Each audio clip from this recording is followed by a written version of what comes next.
तेजी मोला के जन्म लेने से 3 हफ्ते पहले उसकी माँ न्योमोली ने इतने सारे संतरे और इतने सारे चिकने बीज खा लिए थे कि उसे अपने बचपन में सुनी वे बातें याद आ गई थीं कि अगर आप गलती से बीज निगल जाते हो तो रातों रात एक पेड़ में तब्दील हो जाते हो। डर के मारे वह उस रात सो नहीं पाई और अजीब अजीब सपने उसे आते रहे कि वह अलग अलग तरह के पेड़ों में बदल गई है। सुबह उसने अपने पति धनीराम को सपनों के बारे में बताया। वह एक व्यापारी था और अक्सर काम के सिलसिले में बाहर रहता था। धनीराम ने उसे समझाया कि उसके सपनों का कोई मतलब नहीं। यही नहीं, उसकी दाई ने यह भी कहा कि उसे सपने में हरे भरे आम और अन्य पेड़ दिखाई दिए हैं तो इसका अर्थ है कि वह एक स्वस्थ बच्चे को जन्म देगी और संतान सुख भोगेगी। पर दाई की बात गलत साबित हुई और बच्ची को जन्म देते ही न्योमोली की मृत्यु हो गई। बच्ची की आवन नाल काटते हुए दाई ने देखा कि वह छोटी नन्ही कलियों में बदल रही है। जब तक उसने बच्ची को नहलाया वे कलियां पूरी पत्तियों का रूप ले चुकी थी। हालांकि उसने उन्हें एक एक कर चुनना शुरू कर दिया था, पर वे उसके शरीर के विभिन्न हिस्सों से किसी घास की तरह उगने लगी थी। जब तक न्योमोली की पलकों को उन पत्तियों ने ढका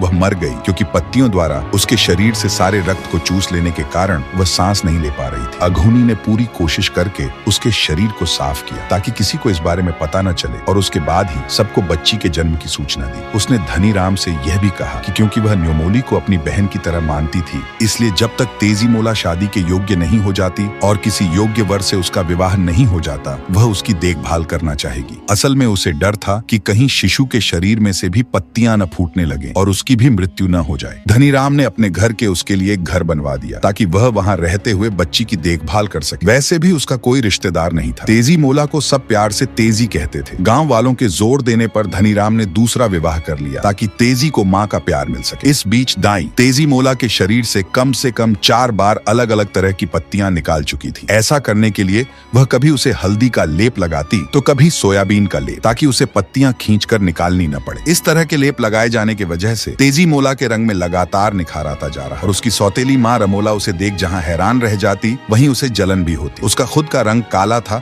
और तेजी मोला न सिर्फ सुंदर थी वरन उसकी आंखें भी एकदम अंडाकार थीं और पलकें घनी थीं। पर दाई को हमेशा उसकी चिंता सताए रहती थी कि कहीं उसे भी कुछ हो न जाए। 2 हफ्ते पहले लाल गर्दन वाले हरे रंग के तोते ने धनीराम के घर पर गीत गाया जब वह बाहर अपना सामान बेचने जाने के लिए सामान बांध रहा था। ऐसी ही रोचक कहानियों के लिए सब्सक्राइब करें।